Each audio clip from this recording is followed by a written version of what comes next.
ഓം പരാശക്തി നമഃ.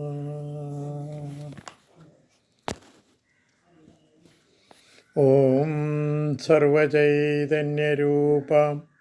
താമാദ്യാം വിദ്യാം ച ധീമഹി ബുദ്ധിം യാന പ്രചോദയാത്. ഓം നമോ ഭഗവതി സർവജന സൗഭാഗ്യശാലിനി ശ്രീം ശ്രീവിദ്യേ മഹാവിഭൂതയേ നമഃ. ഓം പരാശക്തി നമ. നമ്മുടെ ഹിന്ദു ഭവനങ്ങളിൽ സഹസ്രാബ്ദങ്ങൾക്കും നൂറ്റാണ്ടുകൾക്കും മുമ്പ് തന്നെ ദേവീ ആരാധന ഒരു പതിവായിട്ടുള്ളതാണ്. കുടുംബക്ഷേത്രങ്ങളായാലും ഗ്രാമക്ഷേത്രങ്ങളായാലും അവരവരുടെ ഭവനങ്ങളിലായാലും ദേവിയെ ആരാധിക്കാമെന്നുള്ളത് നമ്മുടെ പൂർവികർ തന്നെ നമുക്ക് കാണിച്ചു തന്ന ഒരു നല്ല മാർഗമാണ്.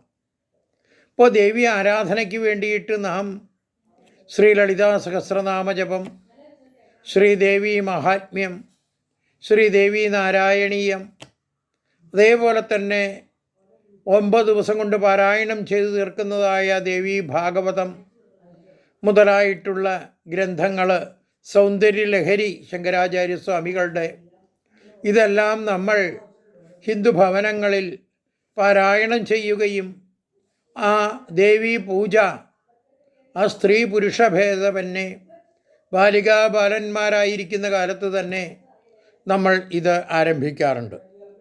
അപ്പോൾ ഇന്ന് നമ്മളിവിടെ പറയാൻ ഉദ്ദേശിക്കുന്നത് ദേവീ മഹാത്മ്യം എന്ന് പറയുന്ന ആ ദേവി ആരാധനയുടെ ഒരു ഭാഗമായിട്ട് നമ്മൾ ദേവിയെ മനസ്സിൽ ധ്യാനിച്ച് പഞ്ചശുദ്ധിയോട് കൂടിയിട്ട് ദേവിയുടെ പാദാദികേശം കേശാദിപാദം ധ്യാനിച്ച് ദേവിയെ നമ്മൾ ആരാധിക്കാറുണ്ട്. അപ്പോൾ ദേവീ മഹാത്മ്യത്തിലാണെങ്കിൽ നമ്മൾ ഒരു 9 തവണയെങ്കിലും നവാക്ഷരീ മന്ത്രജപം ഓം ഐം ഹ്രീം ക്ലീം ചാമുണ്ടായൈ വിച്ചൈ എന്ന 9 തവണയോ 18 തവണയോ നമ്മൾ ജപിച്ചതിന് ശേഷം ശ്രീ ദുർഗാ സപ്തശ്ലോകി ജപിക്കും. ദുർഗാ സപ്തശ്ലോകി ജപിച്ചു കഴിഞ്ഞാൽ അടുത്തതായിട്ട് നമ്മൾ ദേവീ കവചം ജപിക്കും. അർഗളസ്തോത്രം, കീലകസ്തോത്രം മുതലായവ പാരായണം ചെയ്തതിന് ശേഷം ദേവീ മഹാത്മ്യത്തിലേക്ക് നമ്മൾ പ്രവേശിക്കും. പ്രഥമചരിതം എന്ന് പറയുന്ന 1-ാമത്തെ അധ്യായം, അതിനുശേഷം 2 മുതൽ 4 വരെ വരുന്നതായിട്ടുള്ള മധ്യമചരിതം എന്ന ഭാഗം 2ാമത് പാരായണം ചെയ്യും. 3-ാമതായിട്ട് ഉത്തമചരിതം, അതായത് 5-ാമത്തെ അധ്യായം മുതൽ 13-ാമത്തെ അധ്യായം വരെ വരുന്നതായിട്ടുള്ള ആ അധ്യായങ്ങളെ ഉത്തമചരിതം എന്ന് പറയും.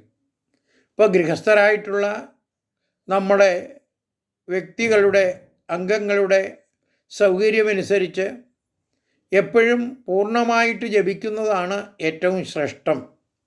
ഇപ്പോൾ കുടുംബിനികളായിട്ടുള്ള അമ്മമാർക്ക് പൂർണ്ണമായും ജപിക്കാൻ ആ സമയം കിട്ടാതിരിക്കുമ്പോൾ അതിനെ 4ആയിട്ട് തിരിച്ചുകൊണ്ട് ആദ്യം നമ്മൾ ദുർഗാസപ്തശ്ലോകിയും ദേവീ കവചവും അർഗളസ്തോത്രവും കീലകവും പാരായണം ചെയ്ത് അതിനുശേഷം നവാക്ഷരീ മന്ത്രം ജപിച്ച് അടുത്ത ദിവസം ആ പ്രഥമചരിതം പാരായണം ചെയ്ത് അതിനുശേഷം മധ്യമചരിതം പാരായണം ചെയ്ത് അതിനുശേഷം ആ ഉത്തമചരിതം പാരായണം ചെയ്ത് അങ്ങനെ ഒരു തവണ നമ്മുടെ പാരായണം ഇവിടെ സമ്പൂർണ്ണമാക്കുന്നതാണ്.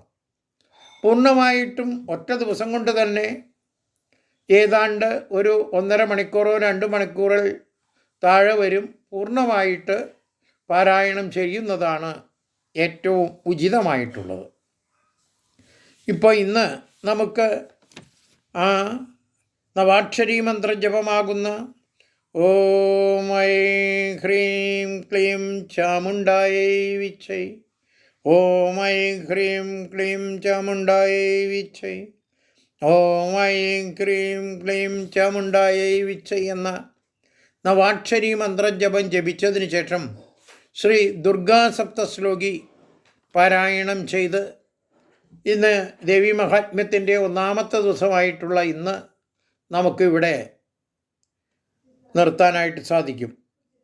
ഓം ജ്ഞാനിനാമഭിചേതാംസി ദേവി ഭഗവതീ സ ബലാദാകൃഷ്യമോഹായ മഹാമായ പ്രയശ്ചതി.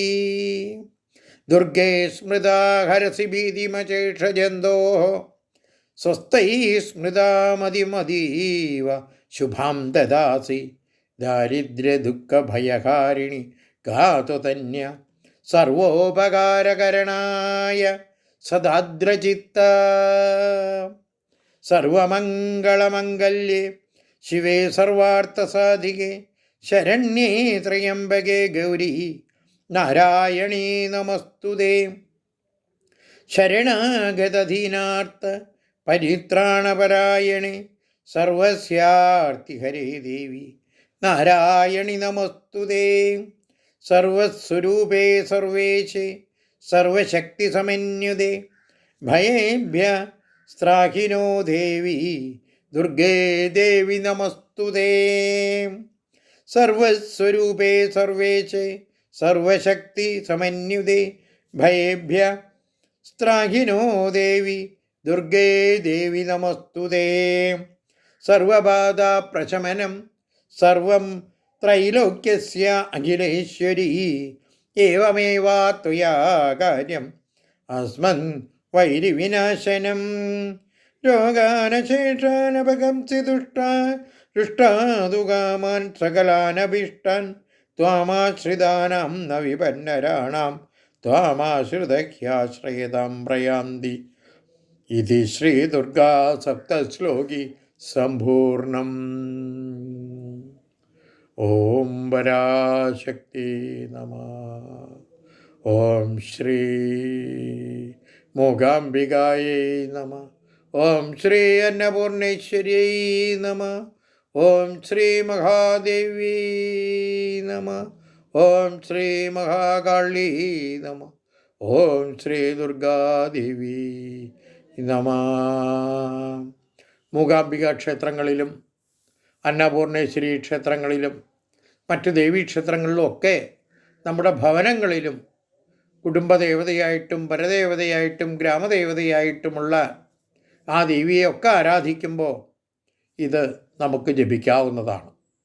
ഇനി അടുത്ത ദിവസം നമുക്ക് ആ കവചം, അർഗളം, കീലകം മുതലായവയും പിന്നെ ഓരോ അധ്യായങ്ങൾ വീതവും അങ്ങനെ 13 അധ്യായങ്ങളും പാരായണം ചെയ്ത് സമർപ്പിക്കാൻ സാധിക്കട്ടെ എന്നുകൂടി പ്രാർത്ഥിച്ചുകൊണ്ട് ഇപ്പോൾ നമുക്ക് ഏതാണ്ട് ഇത് 13 3 16 16 1 17 ക്ലാസ്സോട് കൂടിയിട്ട് നമുക്ക് ദേവീ മഹാത്മ്യം സമ്പൂർണ്ണമാക്കാനായിട്ട് സാധിക്കും. എല്ലാ ഭക്തജനങ്ങൾക്കും നമസ്കാരം തന്നുകൊണ്ട് ഏറ്റവും ശ്രേഷ്ഠമായിട്ടുള്ളത് ദേവി ആരാധന, ദേവിയെ പൂജിക്കുക. കാരണം ബ്രഹ്മാവും വിഷ്ണുവും ശിവനും ആരാധിക്കുന്നത് ദേവിയെ ആയതുകൊണ്ട് ആ ദേവീക്ഷേത്രങ്ങളിൽ പോകുകയും ഇത് ജപിക്കുകയും ചെയ്താൽ ഗുരുവായൂർ വിഷ്ണു ക്ഷേത്രത്തിൽ പോകുന്നതും ആ ബ്രഹ്മാവ് ക്ഷേത്രത്തിൽ പോകുന്നതും ശിവക്ഷേത്രത്തിൽ പോകുന്നതും ഒക്കെ അതിനെല്ലാം തുല്യമായി തീർന്നു എന്നും കൂടി. അതുകൊണ്ടാണ് ലളിതാ സഹസ്രനാമത്തിൽ തന്നെ ശ്രീ ബ്രഹ്മാവിഷ്ണു ശിവാരാധ്യായേ എന്ന് പറയുന്നത്. അങ്ങനെ ബ്രഹ്മാവും വിഷ്ണുവും ശിവനും ആരാധിക്കുന്ന ദേവിയെ നമ്മൾ ആരാധിക്കുന്നതാണ് ദേവീ മഹാത്മ്യം. ഓം പരാശക്തി നമഃ.